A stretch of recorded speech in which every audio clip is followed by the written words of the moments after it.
So today is a good day to learn some painting on cake. I'm going to start off with something easy, sort of a level 1 intro painting on cake. Just a simple spiral impressionistic rose with some leaves. Hopefully it's not too intimidating if you're new to painting on cake. I think it's a good place to start. I plan on doing sort of a series, going up levels to some more intricate flowers and things like that. I will go through how I set up my palette, when during the process I clean my brush and things like that. So I'm going to gather all my supplies and start painting.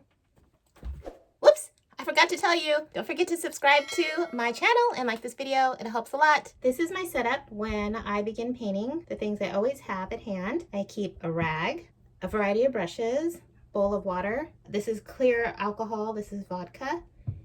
A paint palette that has some big wells in it and some open space for mixing and diluting, and then some gel color. So to show you how I set up my palette when I begin painting, what I typically do is I squeeze out a little of the colors I want to use,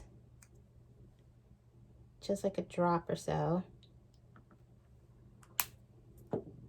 into the wells. Whichever color I think I'm going to use the most, I put into the biggest well. And then I take my vodka, I put a lot of vodka in each well. And then I usually put just one full of plain vodka. And this is so when I'm painting, if I want a really light color, I can dab into the part that has a lot of vodka in it. If I want a little bit more saturated color, I dip into the center where the paint is. So I like to have it there to play around, and then usually there's some empty space around the palette where I can grab color from here and there and mix several other colors with any combination of these colors. So I don't mix it at this point. Just leave it the way it is so that you have some areas that are really diluted and some that aren't. Okay, so I have my palette all set up here, ready to go. I have a fondanted cake here. If you're working on a real cake, you want to make sure your cake is nice and chilled. That way, if you have to rest your hand or anything like that, you're not going to dent your cake. This is just on a dummy for demonstration purposes, so I don't have to worry about that so much. Like the title says, this is level 1 painting, so I'm going to do the most simple flowers that end up looking good if you are a beginner, and I think it's a good place to start.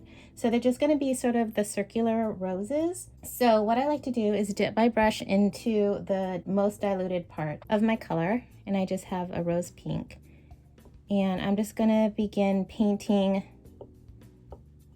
lines going in a circular sort of swirl pattern. It's very random. The flowers are very organic. You can't really mess these swirl roses up. But you sort of want to make dashes going around a center point.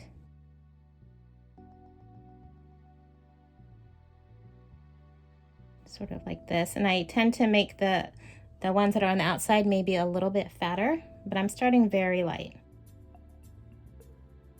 And I'm also putting strokes in between. So like if there's a dash and a space and a dash, I would come back on the outside here and sort of overlap that and cup that in. And they're fatter strokes toward the center, and they get a little thinner at the edges.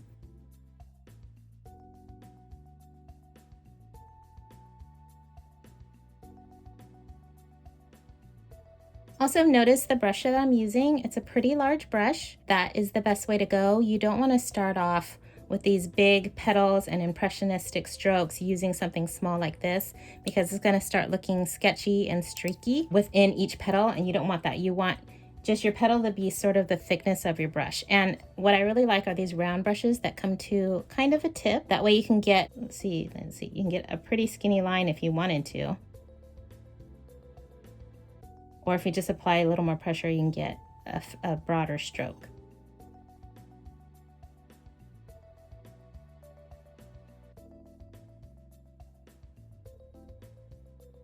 So I just painted really lightly going around. And then what I want to do is have the center be a little bit darker. So I'm picking up on my palette, there's a gob of the gel floating around in there. I'm going to dip my brush into that to pick up a darker, more saturated color. It's less vodka involved. And if you find that you have too much and it's about to drip, that's why I keep a rag. I just dab excess on my rag like that. So throughout the painting process, I'm always dipping, dabbing, cleaning off in the water, going back and forth.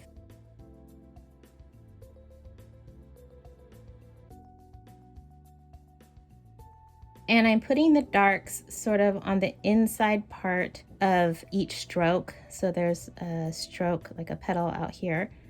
I'm just gonna put it on the inside part. And what I mean is, see how this is one petal out here, it's very light, but on the inside edge toward the center of the rose, I'm just gonna darken that a little bit.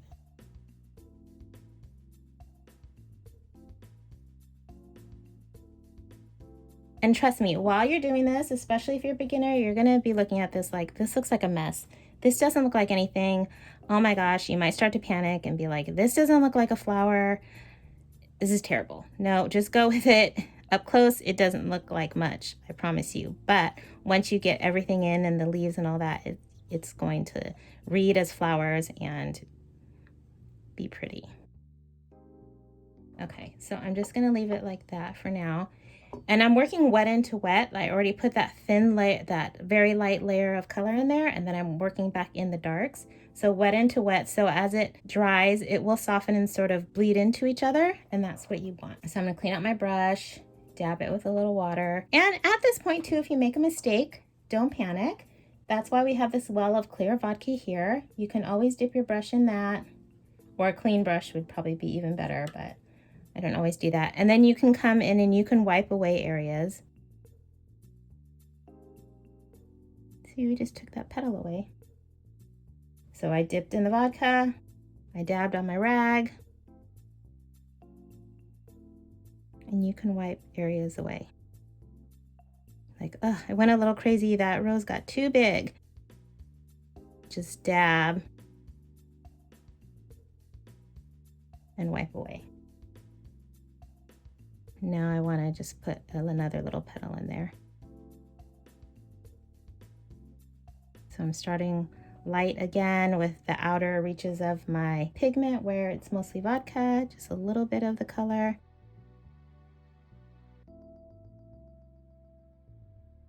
And then dipping back into the more saturated part, coming back in.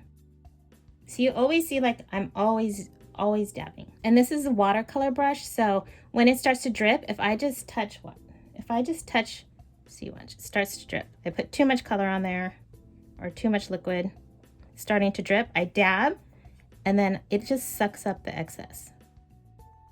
So you want to use watercolor brushes. There's a difference.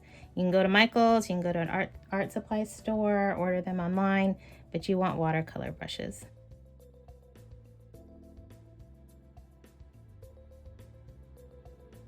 So I'm just gonna let that do its thing.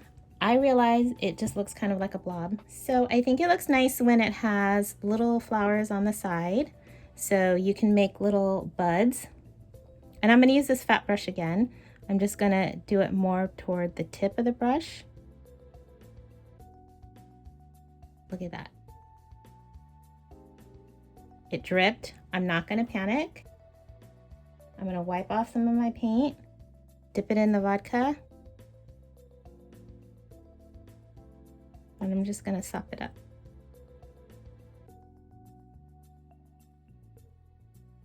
It happens all the time. You don't have to worry about it. Sometimes it might be a little more stressful because that drip might run through your flower, but you just go back over it. That's what's so great about flowers, especially this kind of flower where it's just impressionistic.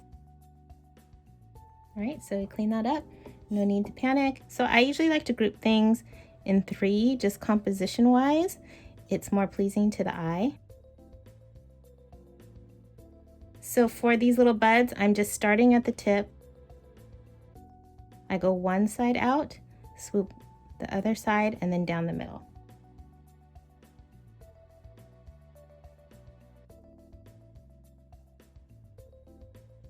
And then the color will tend to drip down and sort of pull at this outside edge, and that's good because it will create a darker side. So we have a little grouping of 3. So I usually go around and I paint all my flowers around a cake first before I go in with the leaves or anything like that.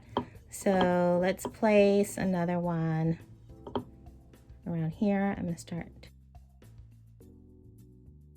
the center again, which is some swoops. Going in spirals. And I really don't, since this brush is so fat, I don't really have to pick up that much paint that often. And the color is going to tend to get lighter as I go out naturally, just because I'm losing more and more because I'm using it, which is nice because you want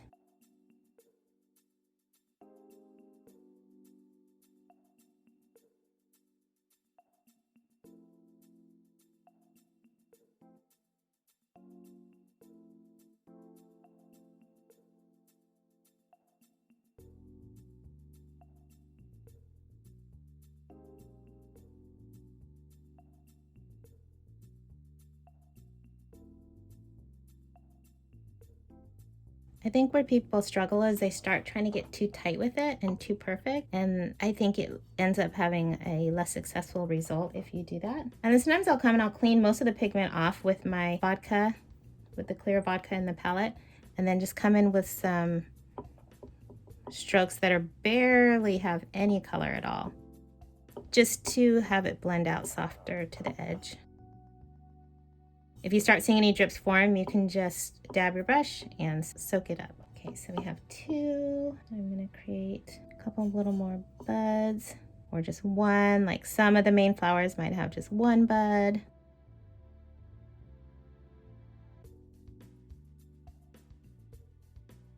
I'm gonna give this one 3. I'm gonna put 1 at the top.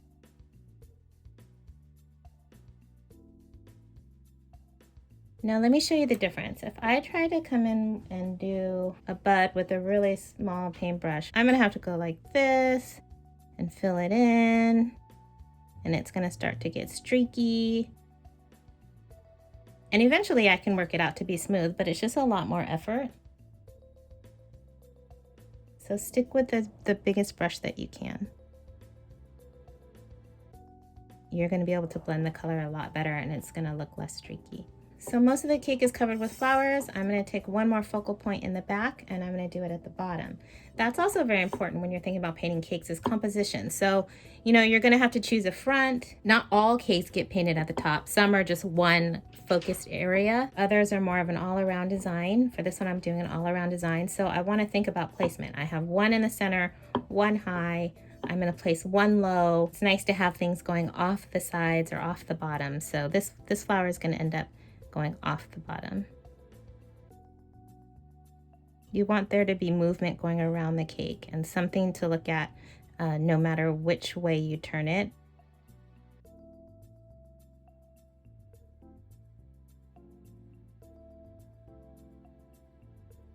So I think I'm going to put 2 medium-sized flowers back here.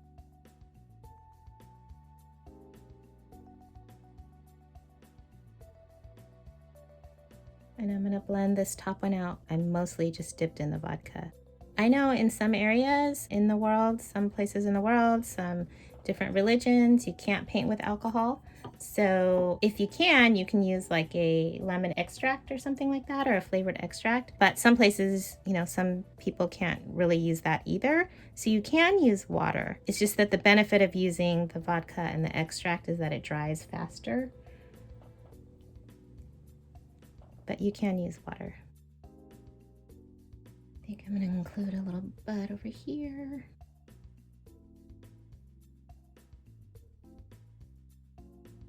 And maybe 1 over here. So for this first painting, I'm keeping the color palette really simple. I'm not going to go in and do too much extra shading or anything like that, because I just want you to practice being loose with your brush strokes, getting used to using a fat brush, and doing this sort of paint setup. Okay, so I have some yellow over here. If I want, I can come in and add some of those tones in.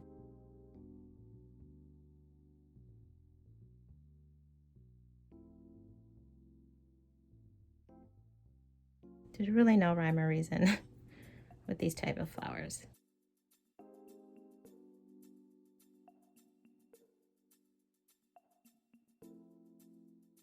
I just want to add a little bit of yellow so that I can brighten it up a bit. Some roses are like that. They're pink and yellow. I really like those.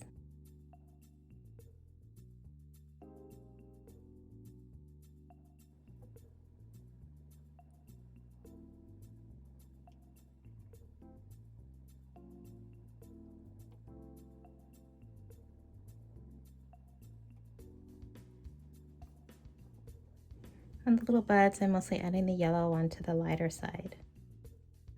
Let's darken up the center.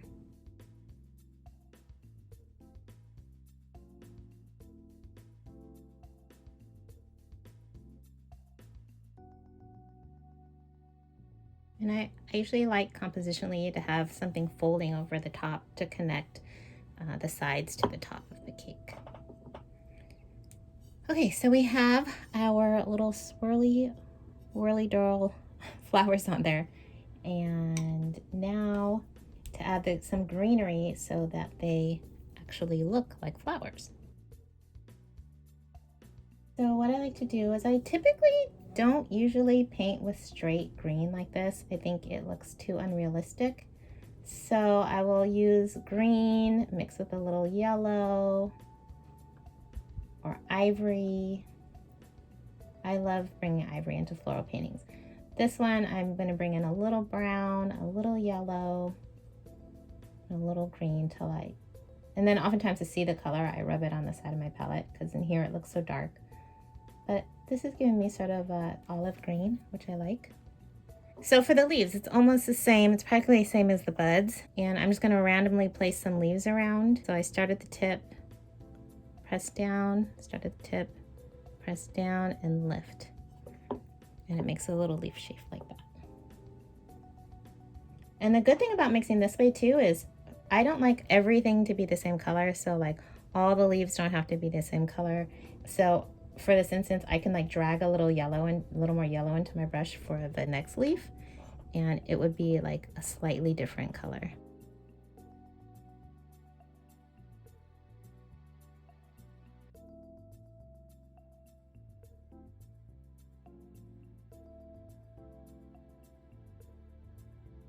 Or I can pick up some more green, bring it in here.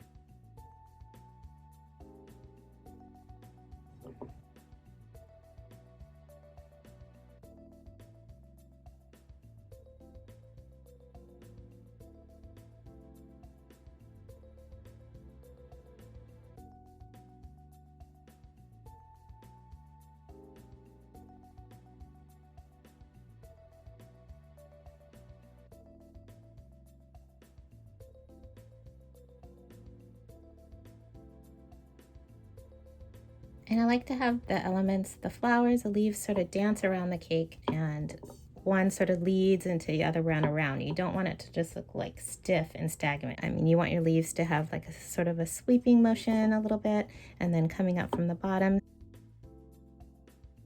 Like there's empty space down here. So maybe I'll add a little leaf, half leaves, and then there's some empty space here. I can put it here, but I think then everything's coming off the top going boom, boom, boom. So I'm gonna have it coming off of this flower. That way it's pointing into this flower direction. And so the movement, the leaf is gonna lead your eye into that flower. See, now it's bringing my eye up from here, dragging me down into here.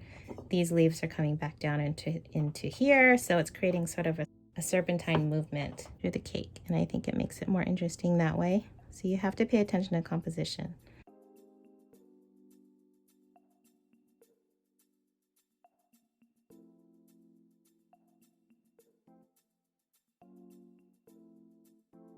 I'm going to just add some bottoms to these, and that's basically just starting with your point, pressing down,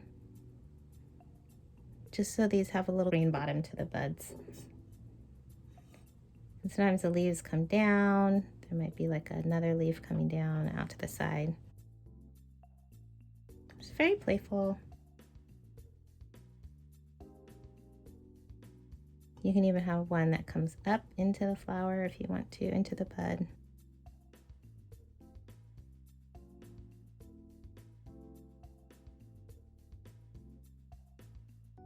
So now I'm going to bring in a thinner brush.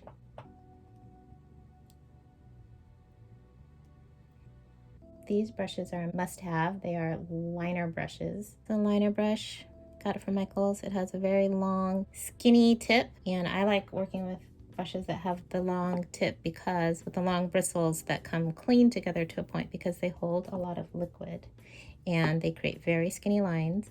And because the bristles are long and they hold a lot of liquid, you don't have to keep redipping all the time. So it's very useful to have. A lot of people, I think they have more control with a shorter paintbrush. And I think if they practice, they will find that it's much easier with a liner brush. So with this, I'm just going to paint the stems. These are tucked behind. This little line went in front. I don't want it to, so I'm just going to dab it clean. I'm going to drag that everywhere. And drag. And you know, it's really good to have your stems have movement, like not just like a straight line that goes like this. You want them to bend so naturally.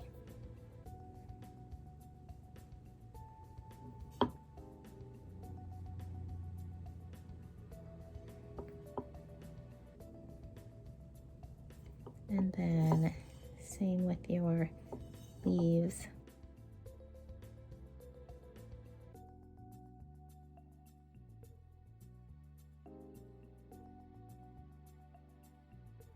This one you can see connected, so I'm going to start back there, swoop into that one. This one goes to that. And if you want to, you can have them have some detail on the leaves. So I'm coming up with my liner brush. I'm just going to paint some veining.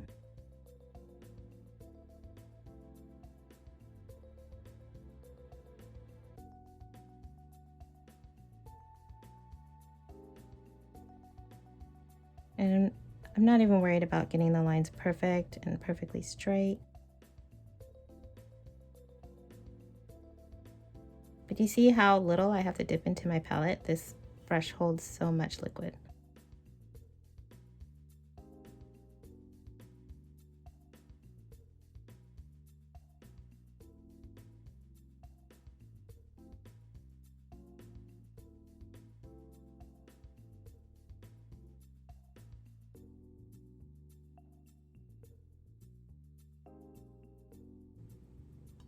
So then I usually go around and check to see if I think there's any gaps or holes or places where I think it would be nice to have a leaf or something. And I think this flower just sort of looks like it's peeking out of nowhere.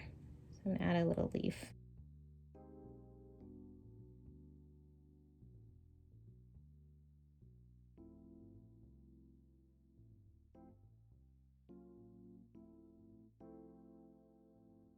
So I think that's a good place to stop. You can always add different types of flowers to this if you want to keep going, but for the very starter level, I think this is plenty.